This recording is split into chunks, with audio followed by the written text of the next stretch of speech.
diğer bakımdan. Ama gedişat oraya doğru gelir ki sabah inşallah güneyle bağlı o vacip məqam çatanda bizim o enerjimiz, potensialımız lazımi həddə çatanda ki o lazımi hədəfə çatana kadar.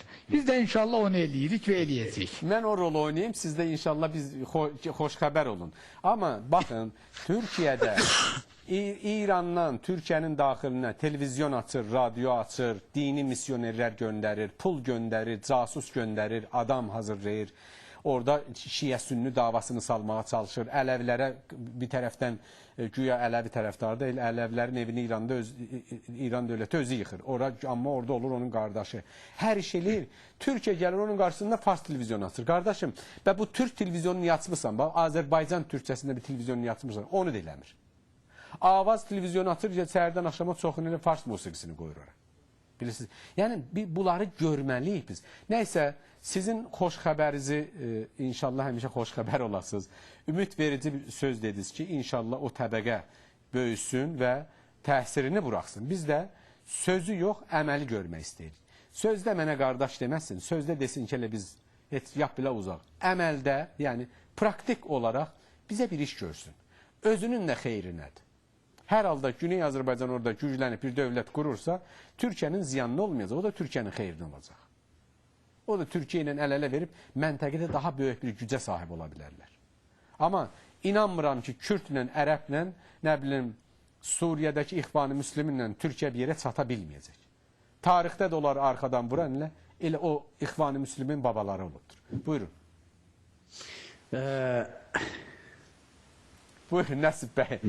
Mevzunun davamı olarak ben de bir kəlmə deyim, ondan keçək o bir mevzuya. Bu həqiqətən saatlarla müzakirə olunması bir mevzudur, içimiz doludur. Baxın, Əhməd bəy, nəinki Ağ Partinin siyasətən, mənim həmişə yazdığım, dediyim fikir belə olub ki, Türkiyə Cumhuriyyəti Dövlətinin bugünə qədər, yəni son 20 ildə, 21 ildə doğru, dürüst Azərbaycan siyasəti olmuyor.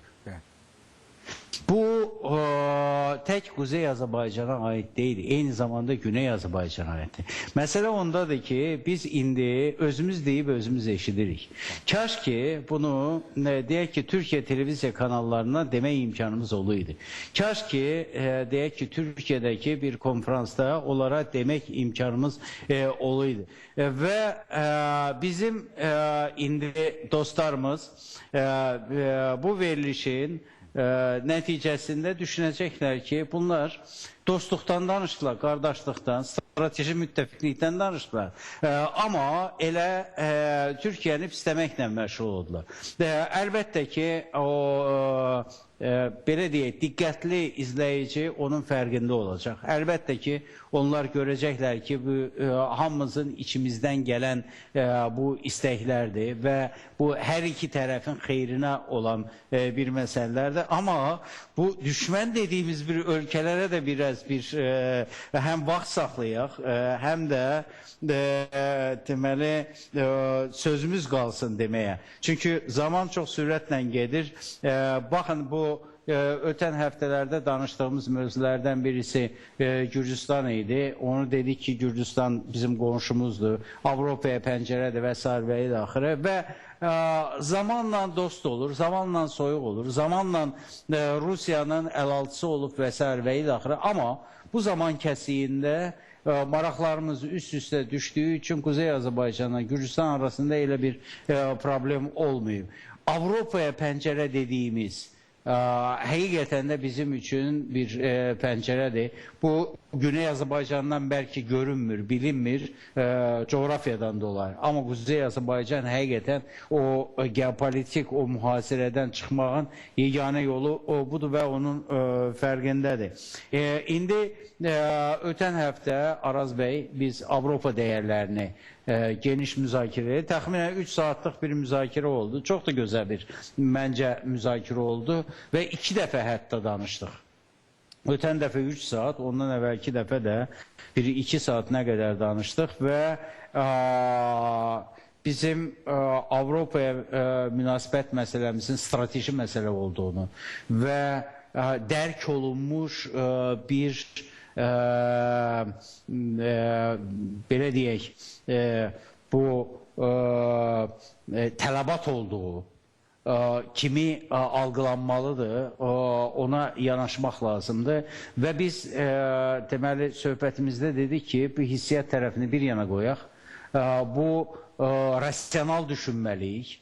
Onlar bizdən fərqlidir, onlar xristiyan dünyasında, onlar bizi sevmirlər deyməklə deməli biz özümüzü daha da geriyə atmış oluruq və dəfələrlə veriliş gedişində mənim yadıma düşürdü Əli bəy Hüseynzadənin əgər biz deməli qərbin beyninə sahib olmasaq onun mədəsində həzm olacağıq. O düstinka avtomatından İmam Cümələr deməli ona küfr oxuyurlar və onun nəticəsində biz İranın bugünkü halında görürük. O üzdə olan məsələləri, böhran filan məsələsini demir. Məhz o təcrid məsələsi. Ki, zat deyirdi, Xomeyni deyirdi ki, bizə Avropanın texnikasından başqa heç nəyə lazım deyil. Bu da çox naqis bir yanaşmadır. Yəni biz ondan texnika alacağıq, qalan heç nə ala bilməyəcəyik. Heç nə lazım deyil bizə, biz öz yolumuzla gedəcəyik. Bir də Xomeyni deyirdi ki, İran xodkəfai, yəni özü-özünü hər şeylə təmin eləyəcək. Nə oldu? Və məlum oldu ki, Avropadan asılılığı 30 il əvvəlki dövrə nisbətən daha da artıb. Neftə indeksləşib, neft gəlirlərinə indeksləşib və həqiqətən də həm şah dövründə, həm də ondan sonra davam edən bu naqis siyasətin nəticəsində kənd təsərrüfatı da bir xeyli dərəcədə geri qaldı. Ölkənin o sənayesi də nəinki xodkəfai özünə yetəcək dərəcədə, özünü təmin eləyəcək dərəcədə qaldı. Dünyanın o texnoloji mərkəzlərindən geri qaldı. Yəni, biz iki nümunə görürük. Birisi İran nümunəsidir, özünü təcrid elədi. Təcrid eləmək bir yana qalsın. Deməli, ora və qərb dəyərlərinə, qərb siyasətinə qarşı deməli, savaş açdı və onun nəticəsini biz görməkdəyik.